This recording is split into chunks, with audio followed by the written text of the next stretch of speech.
شیطان کا وسوسہ، پتہ نہیں قبول ہوگی یا نہیں، اتنی دعا تو مانگ چکا ہوں، ابھی تک تو کوئی نتیجہ سامنے نہیں آیا، اور مانگنے کا کیا فائدہ ہوگا؟ کیا واقعی دعا مانگتے ہوئے یہ وسوسہ نہیں آتا سب کو؟ یا یہ مایوسی کی کیفیت نہیں آتی، میری تو نہیں سنی جا سکتی؟ معلوم نہیں وہ کون خوش قسمت ہیں جن کی دعائیں سنی جاتی، اس لیے چلو کسی اور سے کہہ دیتے ہیں وہ میرے لیے دعا کر دے، اپنے لیے خود کیا کرنا۔ تو شیطان ہمیشہ دعا مانگنے کے عمل میں رخنا ڈالتا ہے، خلل پیدا کرتا ہے، کیونکہ دعا ایک ایسا عمل ہے جو اللہ اور بندے کے درمیان ایک محبت کا تعلق پیدا کرتا ہے، ایک اپنائیت کا تعلق پیدا کرتا ہے، ایک تقرب کا تعلق پیدا کرتا ہے۔ جب انسان اپنے رب سے مانگتا ہے تو اس کا احسان مند ہوتا ہے، اس کے قریب آ جاتا ہے، اور مانگتا انسان کس سے ہے؟ جس پر مان ہوتا ہے، جس پر یہ یقین ہوتا ہے کہ وہ دے گا، جس پر اعتماد ہوتا ہے کہ وہ میرا بہت خیر خواہ ہے، میرا بھلا کرنے والا ہے۔ انسان ہر ایک سے نہیں مانگ سکتا، ہر ایک کے سامنے اپنی ضرورت نہیں رکھ سکتا۔ تو اگر دیکھا جائے تو ایک اللہ کی ذات ایسی ہے کہ جس سے یہ ساری توقعات پوری ہو سکتی، اللہ کے سوا کوئی نہیں کہ جو انسان کے ساتھ ایسا معاملہ کر سکے۔ اس لیے تمہارا رب کہتا ہے کہ مجھ سے مانگو، اس کو پسند ہے بندوں کا مانگنا۔ اچھا، یہ جو دعا ہے اس میں صرف کسی چیز کا براہ راست نام لے کر مانگنا ہی شامل نہیں، یعنی مانگنے کے طریقوں میں صرف ایسا ہی نہیں کہ ہم کہ یا اللہ فلاں چیز مجھ کو دے دے۔ اس کے کئی انداز ہو سکتے ہیں۔ ایک تو یہی براہ راست کسی خاص چیز کا سوال کرنا، یہ بھی بہت اچھا ہے۔ بندوں سے سوال کرنا برا ہے، لیکن اللہ تعالیٰ سے سوال کرنا تو عبادت کا درجہ رکھتا ہے۔ یعنی کتنا پیار آتا ہے نا اللہ تعالیٰ پہ کہ ضرورت ہماری ہے اور ہمارے اس مانگنے کے عمل کو بھی عبادت کہہ رہے ہیں، کیونکہ ایک تعلق ہے نا، وہ وقت اس کی یاد میں گزرتا ہے، اس کی طرف متوجہ ہو کر گزرتا ہے، اس لیے وہ وقت بھی عبادت بن جاتا ہے، وہ عمل بھی عبادت ہو جاتا ہے۔ تو ایک تو یہ کہ جیسے ہم سوال کرتے ہیں اللہم انی اسألک کہہ کے دعا مانگتے ہیں، یہ جتنی مسنون دعا میں آپ نے دیکھا ہوگا اسألک برابر سوال کا لفظ ہے۔ لیکن کچھ دعائیں ایسی ہوتی ہیں جس میں سوال نہیں کیا جاتا، صرف اللہ تعالیٰ کی حمد و ثنا کر دی جاتی، جیسے حضرت ایوب علیہ السلام نے کہا تھا انی مسنی الضر وانت ارحم الراحمین۔ یہ بھی دعا کا ایک انداز ہے، مانگا کچھ بھی نہیں، بس اپنی تکلیف کا اظہار کر دیا اور اللہ تعالیٰ کی حمد و ثنا کر دی، مجھے تکلیف پہنچی ہے اور آپ سب سے بڑھ کے رحم فرمانے والے۔ یہ بھی نہیں کہا آپ رحم فرمائیے، کہ آپ تو سب سے بڑھ کے رحیم ہیں اور میری تکلیف آپ جانتے ہیں۔ یہ بھی ایک سٹائل ہے۔ اسی طرح کوئی ذکر کر دینا، مثلا استغفار پڑھنا۔ اب استغفار پڑھنے والے کے لیے کتنی خوشخبریاں ہیں کہ اس کا ہر مسئلہ آسان ہو سکتا ہے اس کی وجہ سے۔ خیر اس میں تو بخشش کی طلب ہوتی ہے، ایک طلب کا انداز ہے، لیکن استغفار جو ہے وہ عام دعا سے ذرا مختلف ہے۔ اسی طرح درود شریف پڑھنا، اس میں اپنے لیے تو آپ کچھ بھی نہیں مانگ رہے ہوتے، نبی صلی اللہ علیہ وسلم کے لیے مانگ رہے ہیں، لیکن وہاں کیا ہو رہا ہے کہ جب آپ ان کے لیے رحمت کی دعا مانگتے ہیں اللہ تعالیٰ آپ پہ 10 رحمتیں فرماتے ہیں۔ یہ بھی ایک مانگنے کا انداز ہے۔ اب درود شریف پڑھنا جو ہے باعث برکت بھی ہے، عبادت بھی ہے، ذکر بھی ہے اور ایک طرح کی دعا بھی ہے۔ اسی طرح بعض اذکار کے آپ نے کتنے فائدے دیکھیں، صبح شام کی دعاؤں میں آپ دیکھیے آپ پڑھتے ہیں بسم اللہ الذی لا یضر مع اسمہ شیء فی الارض ولا فی السماء وهو السمیع العلیم۔ یہ صرف ذکر ہے، اس میں آپ مانگ تو کچھ نہیں رہے، لیکن کتنی فضیلت ہے اس کی کہ جو شخص یہ دعا پڑھے گا اس کو کوئی چیز نقصان نہیں دے گی۔ اس میں آپ یہ نہیں کہہ رہے کہ یا اللہ میں تجھ سے سوال کرتا ہوں کہ ہر نقصان دہ چیز کو مجھ سے دور کر دے، نہیں۔ پھر اسی طرح اللہ تعالیٰ کی حمد و ثنا کے جو کلمات ہیں، مثلا لا الہ الا اللہ وحدہ لا شریک لہ لہ الملک ولہ الحمد وہو علی کل شیء قدیر۔ عرفات کی حدیث میں آتا ہے کہ آپ نے فرمایا کہ عرفات میں میری دعا اور مجھ سے پہلے انبیاء کی دعا یہ کلمہ ہے، یہ لا الہ الا اللہ۔ اب اگر دیکھا جائے تو اس سے تو کوئی دعا کی بات نہیں، یہ تو صرف اللہ کا ذکر ہے۔ تو یہ بھی مانگنے کا ایک طریقہ ہے، ہم مانگے کچھ نہیں، بس صرف ذکر کرتے رہیں اس کا بیٹھ کے۔ اسی طرح آپ دیکھتے ہیں کہ طواف کے دوران آپ کیا پڑھتے تھے، سبحان اللہ والحمد للہ ولا الہ الا اللہ واللہ اکبر۔ اب یہ دعا تو نہیں، یہ تو ذکر ہے اللہ کا۔ تو اللہ تعالیٰ کا ذکر کرنا، اس کی کتاب کی تلاوت کرنا، اس کو پڑھنا، علم حاصل کرنا، یہ ایسے اعمال ہیں کہ جن میں مشغول ہو کر انسان کے لیے کائنات کی ہر چیز دعائیں کرنے لگتی، طالب علم کے لیے بہت سی مخلوق دعائیں کرتی. آپ مشغول ہو گئے کسی اور کام میں، خدمت خلق میں یا علم حاصل کرنے میں، اور اللہ تعالیٰ کی مخلوق شروع ہو گئی آپ کے لیے دعائیں کرنا. عرش والے فرشتے آپ کے لیے دعائیں کرنے لگتے ہیں اگر آپ ایمان لا کر اچھے کام شروع کر دیں. تو اللہ سے مانگنے کے مختلف انداز ہیں، ڈائریکٹ مانگنا بھی اور مختلف عبادات کرنا بھی. اسی طرح وَاسْتَعِينُوا بِالصَّبْرِ وَالصَّلَاةِ، مدد مانگو صبر اور نماز سے. ٹھیک ہے، نماز میں انسان بہت سی دعائیں پڑھتا ہے، لیکن اگر مشکل وقت میں انسان صبر کے ساتھ نفل پڑھ کے اللہ تعالیٰ کا ذکر کرے اور اس کو سمجھ نہ بھی آئے کہ کیا دعا مانگو، کیونکہ بعض پریشانیاں ایسی ہوتی کہ انسان منہ سے کچھ نکال بھی نہیں سکتا، تو یہ نماز بھی کافی ہو جائے گی. وَقَالَ رَبُّكُمُ ادْعُونِي، اور تمہارا رب کہتا ہے مجھے پکارو. اور پکارنے کے کئی انداز ہیں. دل ہی دل میں پکارنا بھی آتا ہے، چپ کے پکارنا بھی آتا ہے، اونچی آواز سے پکارنا بھی آتا ہے، اکیلے پکارنا بھی آتا ہے، سب کے ساتھ مل کے دعا کرنا بھی آتا ہے. کوئی دعا مانگ رہا ہو تو آمین کہنے سے بھی بات بن جاتی. مجھے یاد ہے کہ ایک دفعہ میں عمرے پر گئی اور طواف کے بعد جہاں میں نفل پڑھ رہی تھی، تو نفل کے بعد میں نے سوچا کہ میں اپنی دعا کرتی ہوں. اتنے میں ایک شخص عربی میں کوئی دعا مانگ رہا تھا. اتنی خوبصورت دعا تھی کہ میں نے ایسی دعا کسی سے نہیں کبھی سنی، اور میں نے صرف آمین کہنا شروع کر دیا. میں نے کہا یا اللہ، میری تو نہ زبان میں اتنی بلاغت و فصاحت ہے، نہ مجھے اتنی باتیں آتی ہیں، مجھے تو مانگنا بھی نہیں آتا، تو بس جو کچھ یہ مانگ رہا ہے مجھے بھی یہی دے دے. میں نے صرف آمین آمین آمین کہنا شروع کر دیا. یہ کتنا بڑا اس کا احسان ہے کہ ہم آمین کہہ کے بھی شامل ہو جاتے ہیں دوسروں کی دعاؤں میں. تو اسی لیے دعا کو عبادت کا نچوڑ کہا گیا، کریم، خلاصہ، ساری عبادت کا اوپر کا حصہ. اور ویسے بھی اگر دیکھا جائے تو ہر نماز میں بہت سی دعائیں ہیں. ہر موقع کی اللہ کے رسول صلی اللہ علیہ وسلم نے مختلف طرح کی ہمیں دعائیں سکھائیں. سویرے جو آنکھ کھلتی ہے، سویرے کے اگر آدھی رات کو بھی کھلتی ہے، اس کی بھی دعا ہے. اس وقت سے لے کر کوئی کام ایسا نہیں دین کا یا دنیا کا، اچھا یا برا، جس کے لیے کوئی نہ کوئی دعا نہ موجود ہو.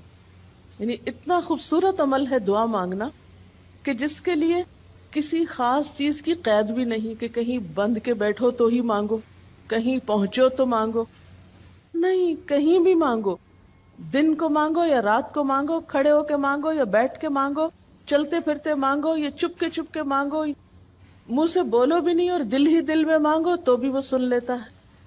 کسی بھی طرح مانگ سکتے ہو، کہیں بھی مانگ سکتے، کچھ بھی مانگ سکتے ہو. اس لیے وقال ربکم ادعونی استجب لکم، تمہارا رب کہتا ہے مجھ سے مانگو، میں تمہاری دعا قبول کروں گا. اور آپ کو پتا ہے کہ ربکم یہ صرف مسلمانوں کا رب نہیں، رب تو ساری مخلوق کا ہے. کافر کا رب بھی وہی، خواہ وہ مانے یا نہ مانے. اس لیے قبولیت دعا کے لیے مسلمان ہونا بھی شرط نہیں. اگر کوئی کافر بھی اللہ کو پکارتا ہے، اپنے رب کو پکارتا ہے، تو وہ اس کی بھی سنتا ہے. اور خصوصاً اگر وہ مظلوم ہو، کسی نے اس پہ ظلم کیا ہو، تو وہ فریاد فوراً اوپر پہنچتی ہے، خواہ وہ مسلمان نہ بھی ہو. اس لیے یہ جو دعائیں ہیں یہ آپ سب کو بتا سکتے ہیں، مسلم نان مسلم سب کو سکھا سکتے ہیں، تاکہ وہ اپنے رب کو پکارے اور رب ان کو ہدایت دے. اور پھر آپ دیکھیں گے کہ دعا کے ذریعے جو اللہ تعالیٰ پر اعتماد بیٹھتا ہے، اور اگر وہ خصوصاً یہ کہ جلدی قبول ہو جائے، تو اس وقت جو ایک خصوصی شکر کی کیفیت آتی ہے. لیکن یہ کہ مایوس نہیں ہونا. بات میں یہ کر رہی تھی کہ اس کے لیے کوئی شرط نہیں کہ کوئی شخص بہت نیک مسلمان ہو یا بہت اچھا مسلمان ہو، وہ تو گناہ گاروں کی بھی سنتا ہے. اس لیے بعض اوقات لوگ جب مایوس ہونے لگتے ہیں نا کہ ہم تو بہت گناہ گار ہیں، ہماری نہیں سنی جائے گی، تو انہیں مایوس نہیں ہونا چاہیے. مایوس ہو کے کہاں جائیں گے سننے؟ کس سے مانگنے جائیں گے؟ ان کو بھی پکارنا چاہیے، خواہ کوئی کیسے بھی گناہ میں ڈوبا ہوا، کیسی بھی حالت میں ہو، اور اس کے لیے بھی مانگنا چاہیے. حتیٰ کہ کافر جب تک زندہ ہے، اس کی صحت کے لیے، اس کی ہدایت کے لیے، اس کی خیرخواہی بھلائی کے لیے بھی آپ خوب دعائیں مانگ سکتے ہیں. آپ صلی اللہ علیہ وسلم ابو جہل کے لیے بھی دعا کرتے تھے، یا حضرت عمر کے لیے کہتے تھے کہ ان دونوں میں سے کسی ایک کو تو ضروری ہدایت دے. تو دعا ہر حال میں فائدہ دیتی، ان مصیبتوں میں بھی فائدہ دیتی ہے جو اتر چکی ہیں، ان میں بھی دیتی ہے جو نہیں اتری. دعا تو ابلیس کی بھی قبول ہوئی تھی، اس نے قیامت تک زندگی کی دعا مانگی تھی، اس کی بھی قبول کر لی گئی. اس نے کہا تھا قال انظرنی الی یوم یبعثون، قیامت تک کے لیے مجھے مہلت دے کہ میں انسانوں کو بھٹکا سکوں. تو اللہ تعالیٰ نے کہا جاؤ، تمہیں مہلت دی گئی. اس لیے یہ خیال تو اپنے دل سے سب نکال دیں کہ ہماری دعا نہیں قبول ہوتی، سب کی ہو سکتی. شرط یہ ہے کہ آپ واقعی دعا مانگ رہے ہوں. ہاں، جو غافل دل سے مانگے اس کی نہیں قبول ہوتی، کیونکہ وہ مانگ نہیں رہا، وہ تو بس صرف ایک فرض پورا کر رہا ہے. وہ بظاہر دیکھنے میں مانگنے کا عمل نظر آ رہا ہے لیکن حقیقت میں مانگ نہیں رہا. تو حدیث میں آتا ہے کہ اللہ تعالیٰ غافل دل کی دعا نہیں قبول کرتا. بس کچھ ادب یہ ضرور سکھائے گئے کہ انسان قطع رحمی کی دعا نہ کرے، گناہ کی دعا نہ کرے، غلط کاموں کی دعا نہ کرے، اور پھر ساتھ یہ کہ دعا کرنے کے بعد مایوس نہ ہو، دعا میں جلد بازی نہ کرے، کیونکہ اللہ تعالیٰ نے قبولیت دعا کا وعدہ کر رکھا ہے. استجب لکم، میں قبول کروں گا تمہاری دعائیں. ہاں، یہ ضرور ہے کہ قبولیت کی شکلیں مختلف ہوتی ہیں. بعض اوقات تو انسان کو بالکل وہی مل جاتا ہے جو وہ چاہتا ہے، بعض اوقات وہ نہیں ملتا جو وہ چاہتا ہے، بلکہ وہ دے دیا جاتا ہے جو اس کو زیادہ ضرورت ہوتا ہے. یعنی ہمارا تو علم اتنا محدود ہے نا، ہم ایک چیز مانگ رہے ہوتے ہیں جو ہمارے حق میں کوئی زیادہ اچھی نہیں ہوتی. اللہ تعالیٰ ہمارے لیے ہم سے بڑھ کر مہربان ہے، وہ ہمیں وہ نہیں دیتا بلکہ وہ دیتا ہے جو ہمیں اس سے زیادہ فائدہ دے سکتا ہے. اگر آپ اپنی گزشتہ زندگی کی دعاؤں پہ ایک نظر ڈالیں تو ہم کتنی چھوٹی چھوٹی چیزیں مانگتے رہے ہیں اور اللہ تعالیٰ نے ہمیں اس سے بڑھ کر عطا کیا ہے. ہم سب کو جو اللہ تعالیٰ نے دین کی سمجھ دی یا دین کو سیکھنے کا شوق دیا، ضروری نہیں کہ ہم سب نے یہ مانگا ہی ہو کہ اللہ تو ہمیں موقع دینا اپنے دین کو سیکھنے کے لیے، سکھانے کے لیے. لیکن یہ ضرور ہو سکتا ہے کہ ہم زندگی میں کچھ اور مانگتے رہے اور ہمیں وہ نہیں ملا، یہ نعمت مل گئی اور وہ ہمارے حق میں زیادہ بہتر ہو گئی. اور یہ ہو سکتا تھا کہ ہمیں وہ چیز مل جاتی اور آج ہم اس چھوٹی سی چیز کو لے کر اس کا شوق بھی پورا کر چکے ہوتے، اس کی ساری اٹریکشن ختم ہو چکی تھی. کیونکہ دنیا کی کوئی چیز ایسی نہیں جس کی اٹریکشن ختم نہ ہو جائے یا جس کی ویلیو گھٹ نہ جائے، جو پرانی نہ ہو جائے.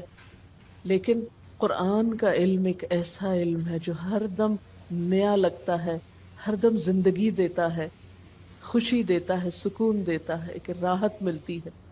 یہ پرانا نہیں ہوتا. پھر اسی طرح یہ بھی ہوتا ہے کہ بعض اوقات انسان کی کوئی آفت ٹال دی جاتی. آپ مانگ رہے ہیں رزق، تو وہ رزق میں برکت تو نہیں ہوتی مثلاً، لیکن کوئی بیماری آپ سے ٹال دی جاتی کہ خدا نہ خواستہ آپ کو اگر مال مل بھی جائے اور ایسی بیماری لگ جائے کہ سارا مال اس میں ڈوب جائے تو مال بھی گیا اور تکلیف الگ. تو اللہ تعالیٰ اپنی رحمت سے آپ کو زیادہ مال تو نہیں دیتے مگر وہ بہت بڑی بلا سے محفوظ رکھتے ہیں، کسی حادثے سے بچا لیتے ہیں، کسی ایسی پریشانی سے بچا لیتے ہیں کہ جس میں آپ کا سب کچھ ہی کھپ جاتا. کیونکہ ہمارے پاس کوئی رائٹ تو نہیں ہے، ہم کو ڈیزرو تو نہیں کرتے کہ ہر وقت ہم امن و امان میں رہیں. ہمارے اپنے گناہوں کی بدولت، کئی بیرونی اسباب کی بدولت کوئی مشکل، کوئی حادثہ، کوئی مصیبت کسی بھی وقت آ سکتی جو دنیا میں مختلف لوگوں پر آتی رہتی. ہم ہر امن ڈیزرو تھوڑی کرتے ہیں، یہ تو اللہ کی عنایت اور رحمت اور نعمت ہے کہ وہ جو ہمیں دیے ہوئے یہ.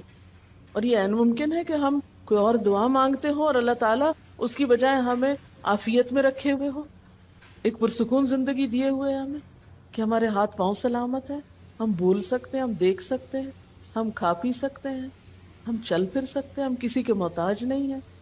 کتنا بڑا احسان ہے اس کا. اس لیے اگر کوئی دعا وقتی طور پر بعین ہی قبول نہیں ہوتی، بعین ہی کا کیا مطلب، ایز اٹ از، جس طرح ہم چاہتے ہیں، تو بھی کوئی بات نہیں، صبر کرنا چاہیے. لیکن یہ نہیں سوچنا چاہیے کہ نہیں اللہ تعالیٰ دعا نہیں سنتا. ایک اور جگہ پر بھی فرمایا وَإِذَا سَأَلَكَ عِبَادِي عَنِّي فَإِنِّي قَرِيبٌ أُجِيبُ دَعْوَةَ الدَّاعِ إِذَا دَعَانِ فَلْيَسْتَجِيبُوا لِي وَلْيُؤْمِنُوا بِي لَعَلَّهُمْ يَرْشُدُونَ. جب میرے بندے آپ سے میرے بارے میں سوال کریں تو آپ بتا دیجئے کہ میں قریب ہوں، بہت قریب ہوں. اجیب دعوت الداعی، میں پکارنے والے کی پکار کا جواب دیتا ہوں. استجب لکم، قبول کرتا ہوں. یہ ایسے دل کے بہلانے کے لیے نہیں کہا گیا، یہ حقیقت ہے، یہ سچ ہے، اس پر ہمارا ایمان اور یقین ہونا چاہیے پختہ، اور اس کو چھوڑ کر اوروں کے پاس نہیں جانا چاہیے، کسی اور سے نہیں مانگنا چاہیے، صرف اسی سے مانگنا چاہیے، کیونکہ یہ عبادت بھی ہے اور پھر وہ ہر چیز دینے کے قابل بھی ہے، اس کی قدرت، اس کا علم، اس کی رحمت ہر چیز پہ چھائی ہوئی ہے، اس لیے اس سے مانگتے چلے جاؤ، اور پھر کبھی ایک انداز سے، کبھی دوسرے انداز سے، کبھی تیسرے انداز سے، لیکن اس سے ہمیشہ اچھی امید رکھو، لا تقنطوا من رحمت اللہ۔ لیکن اس کے ساتھ ساتھ ہمیں کچھ فارمل آداب بھی سکھائے گئے ہیں، ایٹ ٹائمز ان کا بھی لحاظ رکھنا چاہیے، یعنی ہر وقت دعا مانگنے کے لیے فارمل انداز اختیار کرنے کی ضرورت نہیں ہے۔ مثلا صبح شام کے اذکار ہیں، چلتے پھرتے آپ پڑھ سکتے ہیں، اب مثلا باتھ روم میں داخل ہونے کی دعا ہے تو اب آپ پہلے سے تسبیح اور درود شریف تو نہیں اس کے پڑھیں گے، یا نکل کے وہ ساری فارمیلٹیز تو نہیں پوری کریں گے جو دعا کے اول آخر کی جاتی ہیں عموماً جب فارمل دعا مانگی جاتی۔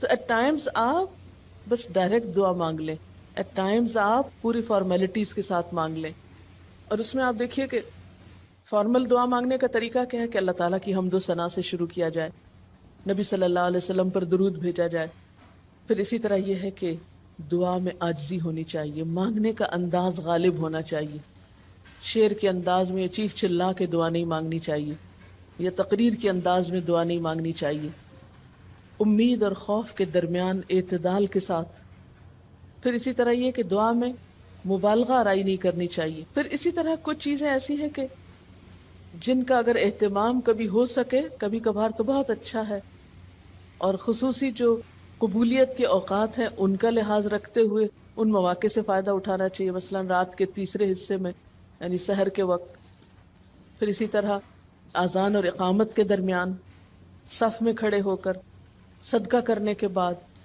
کوئی بھی نیکی کا کام کرنے کے بعد، عصر کی آخری گھڑی میں، جمعے کے دن ایک خاص گھڑی میں، سجدے میں دعا، رات کو آنکھ کھل جانے پہ دعا، امر بالمعروف اور نہی عن المنکر کے بعد دعا، تلاوت قرآن کے بعد دعا، عرفہ کے دن کی دعا، رمضان کے مہینے میں خصوصاً روزہ افطار کرتے وقت دعا، پھر عادل امام کی دعا، مسافر کی دعا، بارش کے وقت کی جانے والی دعا، یہ خاص قبولیت کے اوقات اور اسباب ہیں، پھر التحیات اور درود شریف کے بعد کی جو دعا ہے جو ہم بیٹھ کے نماز کے آخر میں پڑھتے ہیں، یہ بھی صرف رب جعلنی تک ہی نہیں بلکہ اس سے زیادہ دعائیں بھی ہیں۔